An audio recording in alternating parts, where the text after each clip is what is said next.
Hello, folks. Welcome. I am Average Zen, your host of Average Zen Presents, and this is an Achievement Hunters Lodge episode.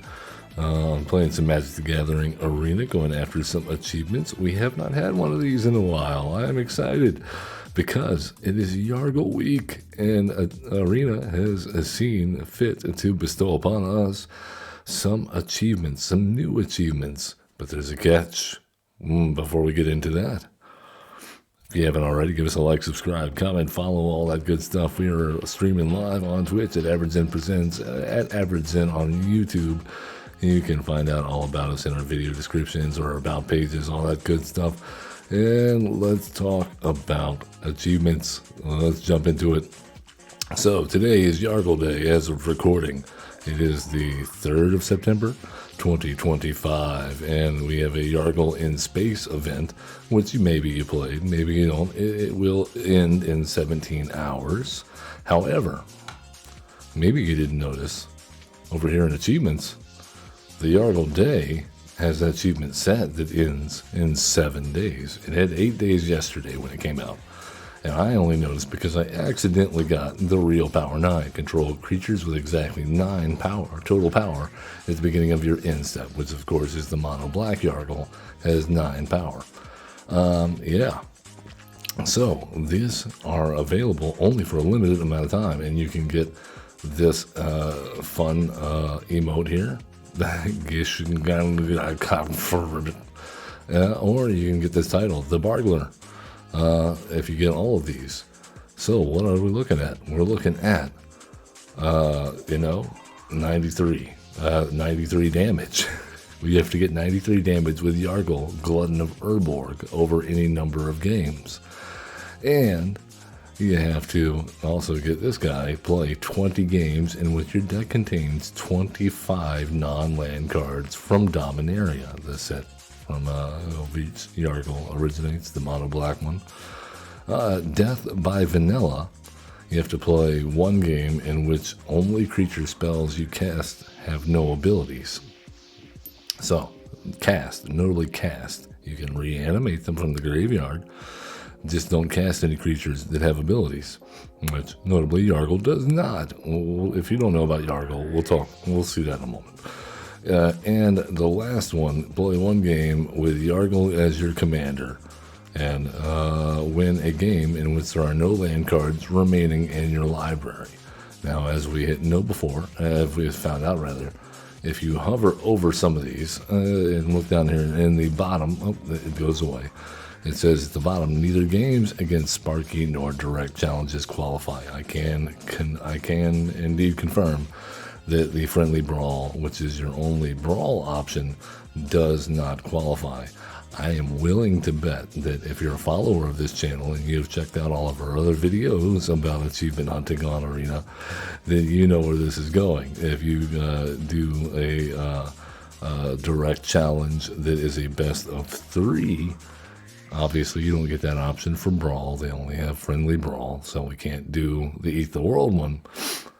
So that may work. I have not tested best of 3 for these other ones because I have decided to kill all birds with 1 stone, or actually 2 stones. We're going to try to knock it out with 2, although it is possible we could get lucky and do it all with 1. Let's talk about it. So let's keep this in mind. You need a creature with 9 total power at the beginning of your end step, doable. Okay, 93 damage with Yargle, Glutton of Urborg. So obviously, no matter what, Yargle, Glutton of Urborg has to be in our deck. And that's over any number of games. It doesn't have to be in one game.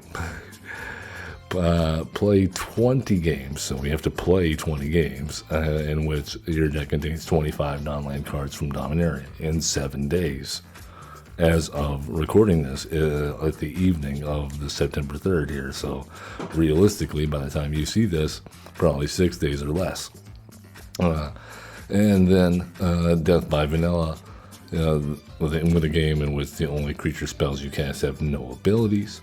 And Eat the World again, and with Yargle as your commander, win a game in which there are no land cards remaining in your library. Now, the confusing thing here is it says Yargle asterisks. If you look down here, it says Yargle, Glutton of Orborg, and Yargle of Multani are valid commanders. So you'll notice that before now I've only referred to Yargle, Glutton of Urborg. It even refers specifically to Yargle, Glutton of Urborg up here. But Yargle and Multani is a green and black commander, which opens up your options, especially for getting this particular achievement here. So we're going to focus on that one today, the Yargle and Multani commander build for Brawl. That should enable us to get all of these achievements. The one I foresee us having the most trouble with is actually this one here, the class of 9-3, and therefore I have built a separate Brawl deck for your perusal, featuring Yargle, Glutton of Urborg as the commander in an effort to get to that magical 93 damage. So, without further ado, let's take a look at our decks and how they're going to accomplish this. They're both very similar, but one has a much greater chance of getting us there to the Eat the World, and conversely, the other has a much better chance of getting us that 93 damage. Let's check it out. Alright, so here we are. Number one, the Yargle Mono Black version. And let's just go ahead and start with this one, because the only thing we're adding to this mix in the green version is more ways to get all of our lands out of our library. Alright, so what are we looking at here? Yargle, Glutton of Urborg, is a 9-3 for 5 mana. Yeah, it's vanilla. To meet our qualifications, we're going to be doing almost all token-based creature generation. We have a healthy amount of artifacts going on here, and we are trying to get all of the lands out of our graveyard at the same time while dealing maximum damage with a Yargle if possible. So to that end, we have things like the Shadow Spear, we have things like Rogue's Passage to help Yargle get damage through. To that end, we also have things that are going to, make it hard for our opponent to keep creatures on the board. With like board wipes, Toxic Deluge, Damnation. Liliana can pump the board full of tokens and then make everybody sacrifice stuff. We get to draw. Ugin, of course, can get stuff out of there. We got Thrumming Hive Pool. That's a new one that can make tokens for us. Sliver tokens of all things that have haste can kind of clear the way there for Yargle. Bitter Blossom makes more tokens at the expense of life. So, yeah. Let's talk about our combos. What are we trying to do? We're trying to get Bolus's Citadel. Alright, hear me out.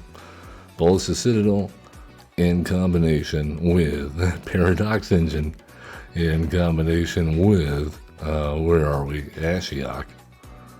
In combination with Crucible of Worlds, and maybe a Fabled Passage and Mystic Forge. I said it's possible. I didn't say it was going to be easy. Let's throw in an Aether Flux in there. Alright, so we have a few tutors. Not many, we have a few.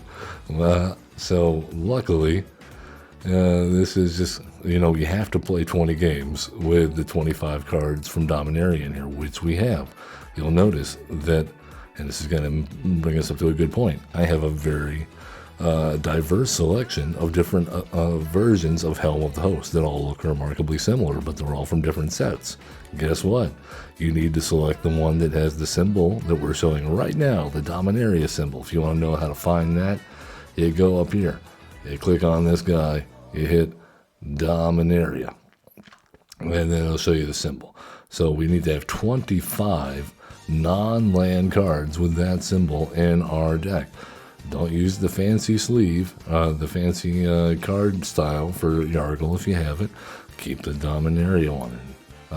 Yeah, so I don't know if the commander actually counts for that, so we have taken the liberty of including 5 creatures that are vanilla, not including our commander, because there is an achievement for casting 5 vanilla creatures in a game. You could cast Yargle multiple times. I don't know if I want to cast Yargle 5 times, even though we probably could do it with this mana base using things like the Paradox engine and all of our mana rocks. Yeah.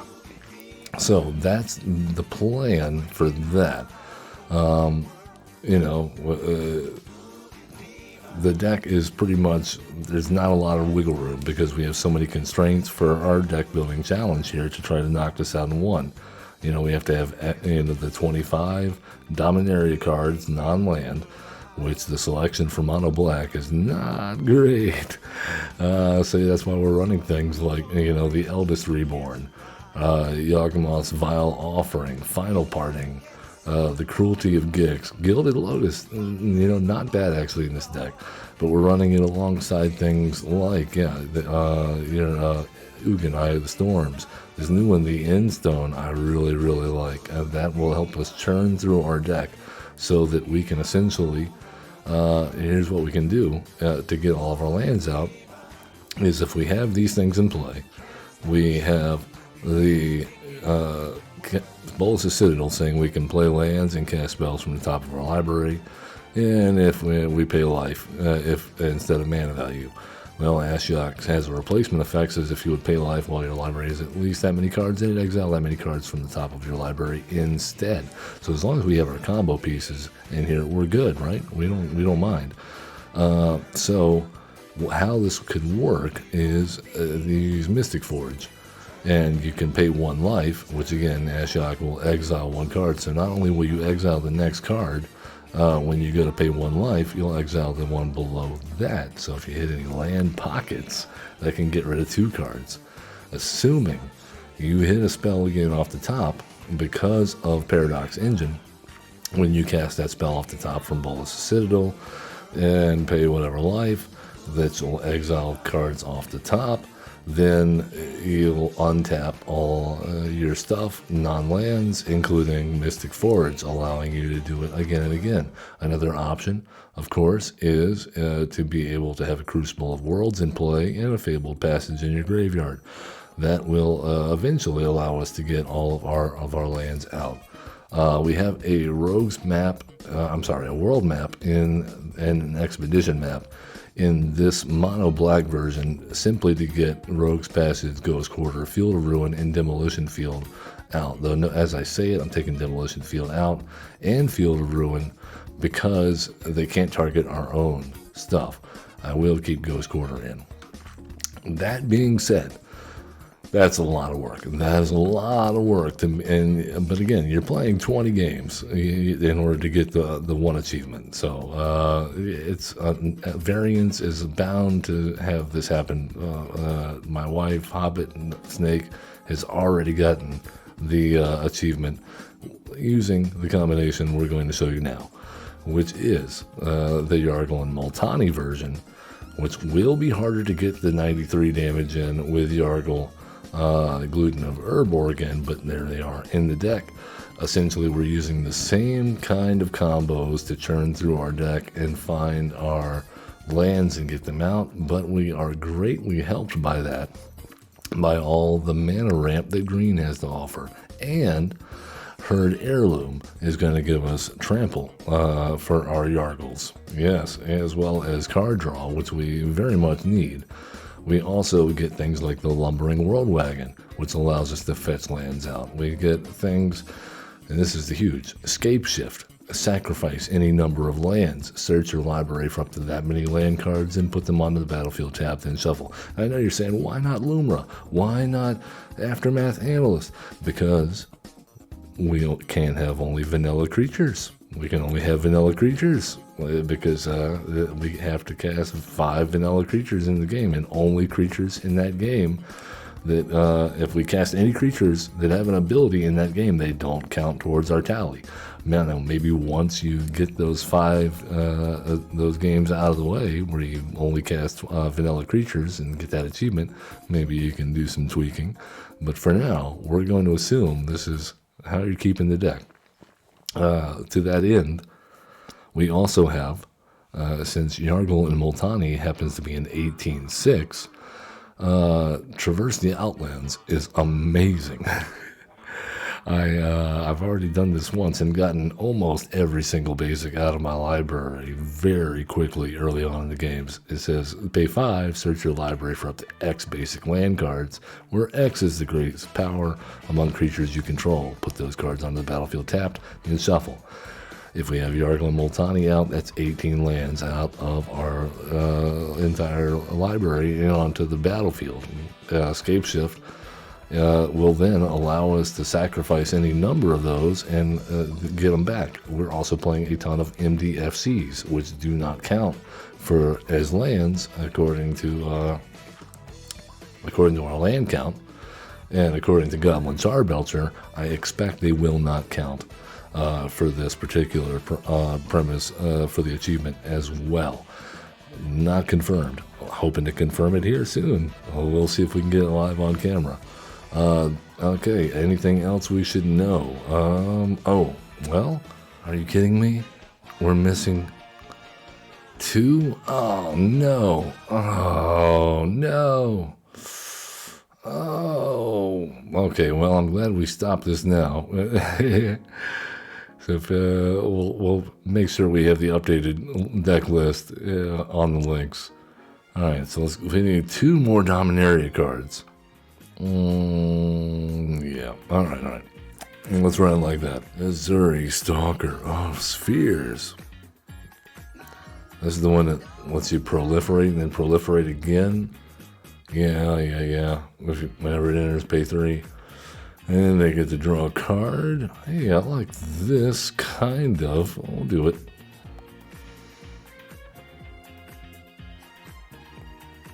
Alright, enter tap, please.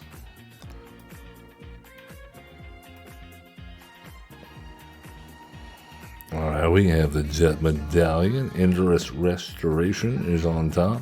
And then follow that up with Crucible of Worlds. If we could get a fetch land, that would be amazing.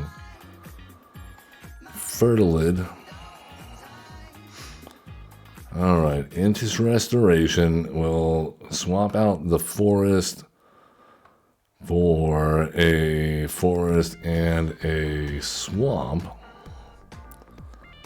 Alright, get the Mox Opal out there.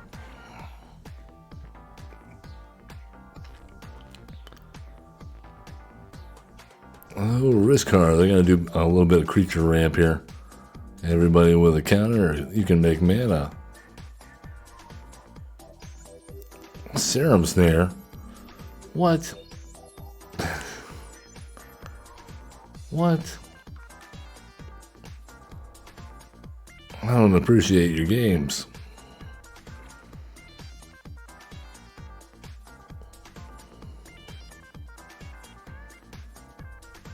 Oh, and now we're just dropping planeswalkers like them hot.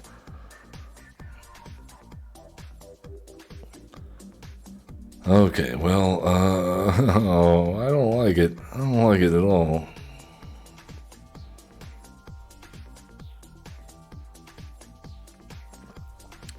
We have 4 mana. I guess we can do the Temporal Gateway. Hey, we're playing a Dominaria card. Look at us go.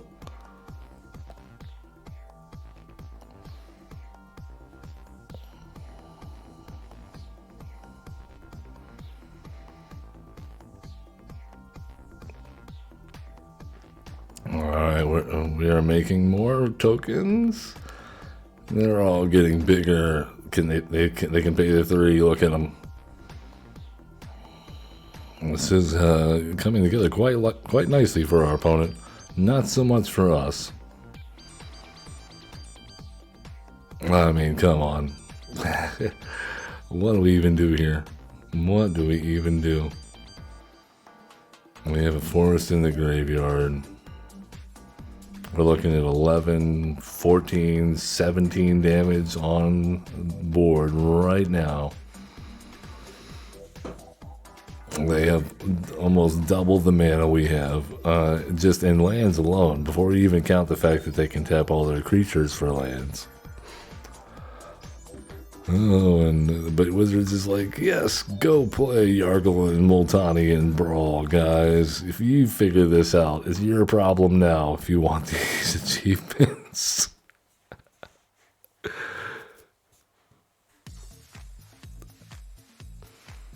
Well, we're making it our deal. We're gonna try anyway. Tevel, the balance scale, gets rid of stuff out of their graveyard and makes zombies. Alright, this is not instilling me with a whole lot of hope, dude. Where's our ramp? Where is it? I mean, we have to include the Eldest Reborn and stuff like you saw. We were out. We were 2 under. We didn't have enough Dominaria cards. We had to put 2 more in. They forced us. They're so bad. They're so bad.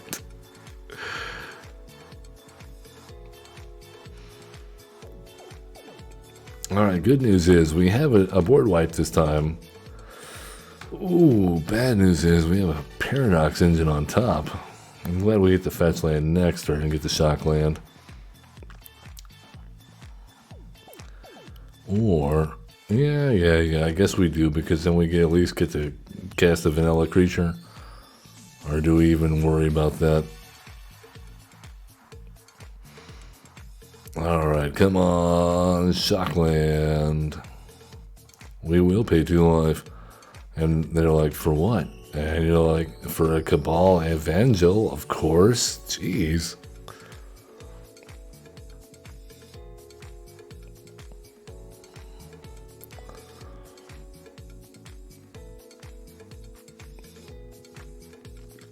Alright, they forbidden alchemy some lands into their graveyard and a Skull Prophet.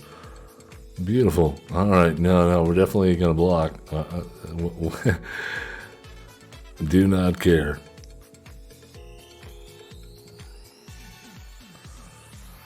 Alright. Enter tapped. Hey, we got some boots. The Cephalid Coliseum.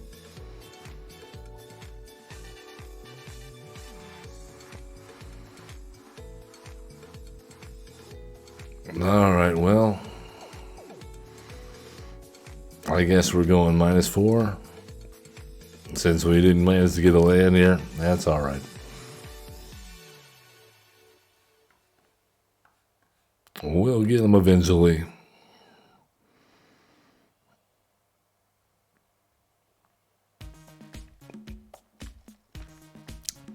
Oh, the Skimmer. That's a good card.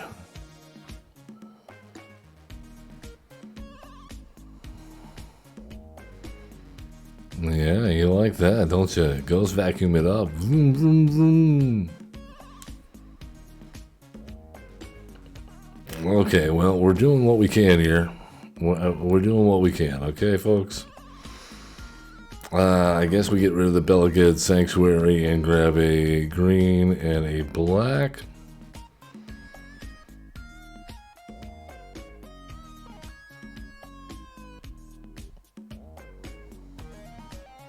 Adawara, Soaring City, and a Lumra. Wonderful.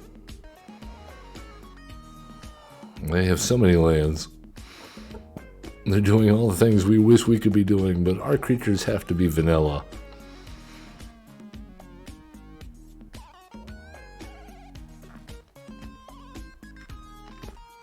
Cool. Alright, well, we have found a land. We need another board wipe. This time, Damnation, I think, is all we've got left. I mean, we're looking at 12 damage on board.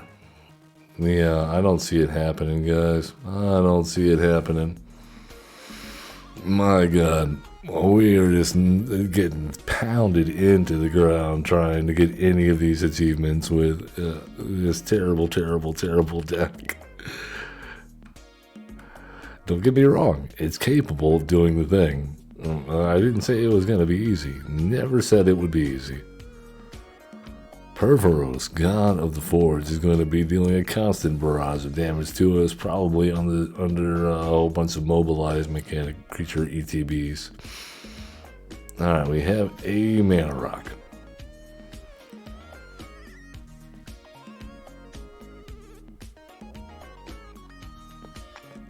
We got a Mana Rock, a couple of removal, And some colorless stuff.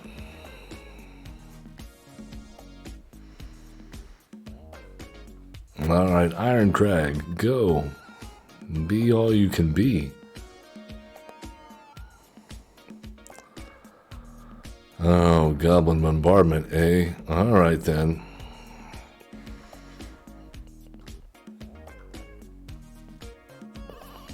Oh, what have we revealed? The Endstone and Forebear's Blade? Hey, I like it. They gave us the Forebear's Blade. No Endstone for us?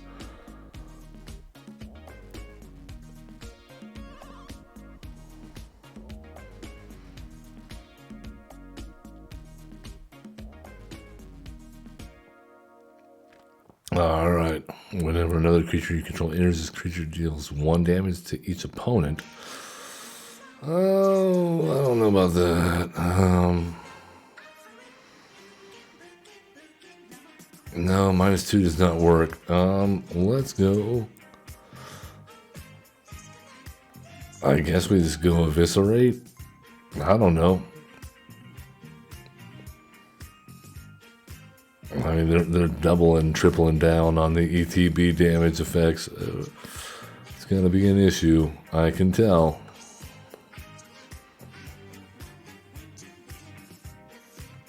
Oh my goodness. Why can't we hit a land? Why can we not hit a land? Alright, I get Helm of the Host and the Endstone in there. None of those crucial to our combos, but they do help. The Shadow Spear is going to look pretty good though. Players can't gain life. Uh-oh. Alright, well, that's not great. We have to go -2. So that we can go sacrifice a creature.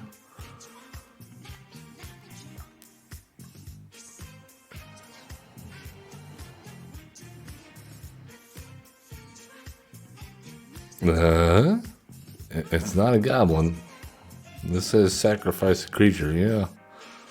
You know, they're dealing 1 damage. Alright, Shadow Spear, Sorcerer's Wand for some reason. Go. We'll get a land eventually. Don't you worry about us. There you go. You see, things are looking up. Alright, let's reveal the top 2. Hey, we found a land. And a Sylvan Awakening. I wonder which ones they want to have in our hand.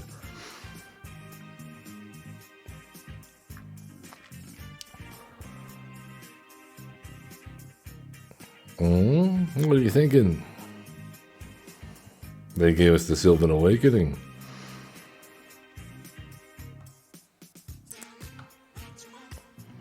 Notably, the Shadow... I can't believe they gave us the Shadow Spear.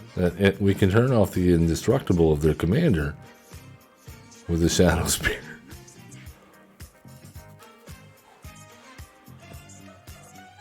And our commander is big enough to eat their commander's face if they lose their indestructible. Brimstone Roundup, huh? Okay. Sweet. Alright, we're taking some damage. We're taking damage. When are you gonna sacrifice those guys with Goblin Bombardment now? That would be cool. Okay, well, I don't know what to tell you. I'll try a creature card or from a graveyard on the battlefield.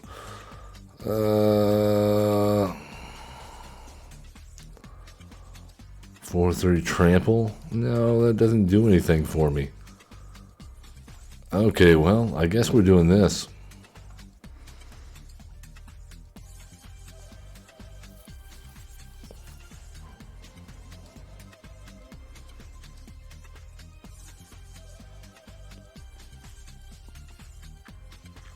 Hello.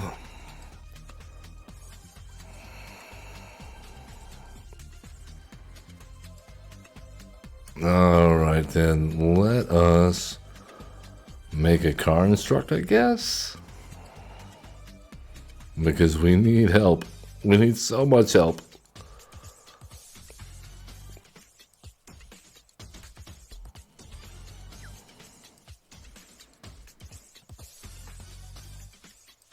Man, we're going 80s retro breakdance beats here.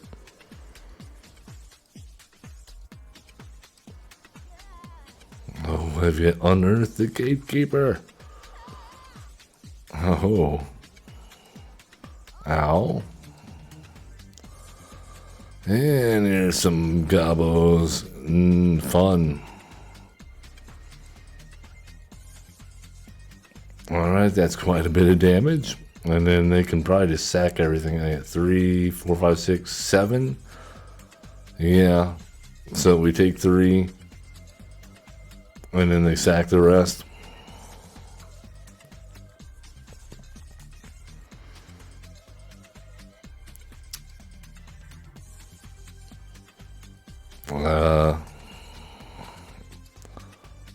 Okay. Yep, that'll do it too. And now you sacrifice everybody. Yep. Well, I'm not even worried about it. Oh, man. Yeah. I did not say it would be easy. Far from it. But you got a week to do it. I really, really hope in the future that Wizards will consider, if they're going to do something like this, limited time achievements, they'll let you play with your friends and just do a direct match. What is the point?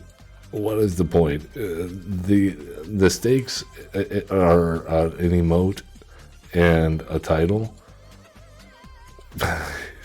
You think people are gaming the system, and they're gonna hurt your brand by doing some friendly challenges to gain a couple of achievements that gain you nothing, absolutely nothing, in terms of gameplay value.